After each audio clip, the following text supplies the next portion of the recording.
قربانی کے جانوروں سے بات آئی، چلتے چلتے آپ سے ایک حیرت انگیز گفتگو آج کرتا جاؤں۔ گزشتہ کئی ہفتے سے ہم لوگ بہت سارے دوست اس کوشش میں لگے ہوئے تھے کہ عید الاضحیٰ جب آتی ہے تو قربانیوں کا جو سلسلہ، اور آج کل تو کیونکہ سوشل میڈیا ہو گیا ہے تو واٹس ایپ پہ بھی اشتہار آ جاتے ہیں، اور اب تو ماشاءاللہ قربانی کروانے والے گھر گھر پھر رہے ہیں۔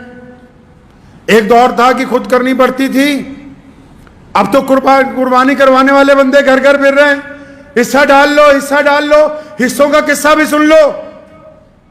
یہ حصوں کا قصہ کیا ہے بھائی؟ ایک بڑے جانور میں 7 حصے پڑ سکتے، تو ہمارے ہاں کچھ لوگوں نے حصوں کا قصہ بنا ڈالا۔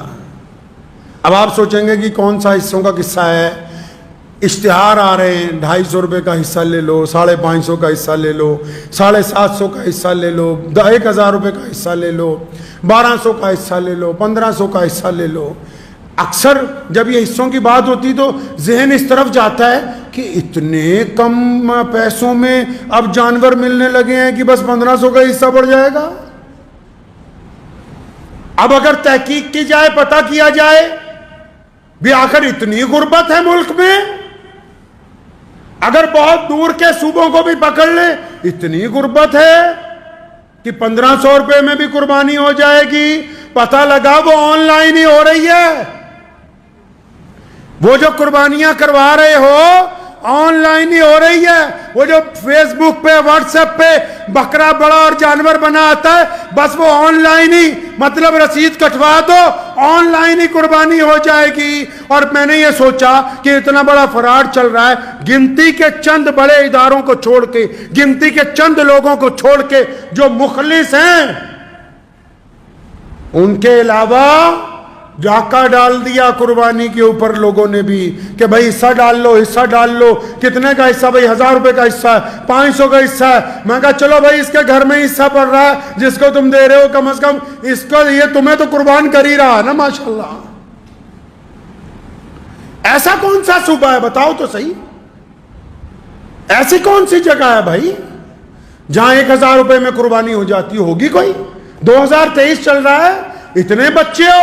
سنو محمد رسول اللہ نے کیا کہا، او کما قال النبی صلی اللہ علیہ وسلم، فرمایا انما الاعمال بالنیات، عمل کا دار و مدار نیت پر ہے۔ یہ باہر کے ملک میں بیٹھا ہوا بندہ اور یہ اپنے آپ کو NRI کہنے والا یا دوسرے صوبوں میں رہنے والا، اس کو اللہ نے دولت دے دی، اللہ نے اس کو عزت دے دی، اللہ نے اس کو پیسے دے دیے۔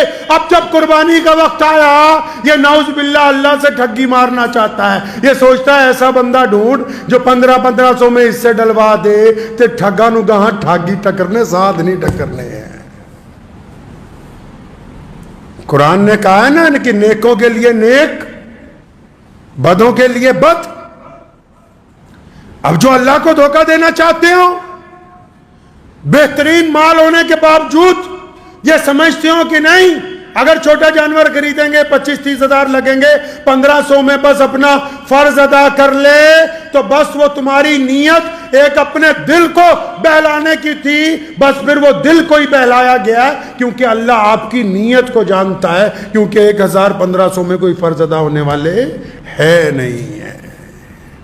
افضل قربانی وہ ہے جو اپنے سامنے کی جائے، اپنے ہاتھ سے کی جائے، اپنے اہل و عیال کے سامنے کی جائے، اور بذات خود اس کا گوشت مستحق لوگوں میں، غریب لوگوں میں، ضرورت مند لوگوں میں اس کو تقسیم کیا جائے۔ یہ جو اب ہم نے دل کو بہلانے کو، غالب یہ خیال اچھا ہے، یہ جو اب ہم نے شروع کیا ہے نا کام کہ نہیں جی بس بہت دور حصہ بھیج دو، اب وہ قربانی ہو ہی رہی ہے یا نہیں ہو رہی، میں کسی پر الزام نہیں لگا رہا۔ کوئی دیندار آدمی، کوئی دیانتدار آدمی، کوئی باشرع آدمی